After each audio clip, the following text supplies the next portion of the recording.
Selamünaleyküm. Ya şimdi bu İbrahim Hakkı oğlumuz biliyorsun kızımızla meslektaş. Şimdi Allah'ın emri peygamberin kavliyle diyoruz kızımız seçili İbrahim oğlumuza isteyelim. Şimdi tabii bu nasıl olsa bir kız isteme, daha sonra Allah nasip eder fırsatlar da el verirse bizler inşallah şöyle uygun bir yerde nikahında beraber oluruz. İnşallah. Yani yenge hanıma da çok çok selamlar. Yani ben şu anda burada geniş bir heyet bir aradayız. Bakanlarımız var, milletvekillerimiz var, valimiz var hep beraber.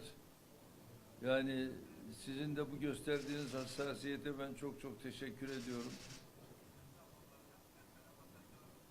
Sen de şimdi iki gencimizi de bayağı sevindirdin, mutlu ettin. İnşallah hayır olur. Allah yar yardımcımız olsun inşallah. Rabbim en kısa zamanda ama fazla da uzatmayın ha. Hayırlı işte acele etmek lazım. Değil mi? Heh.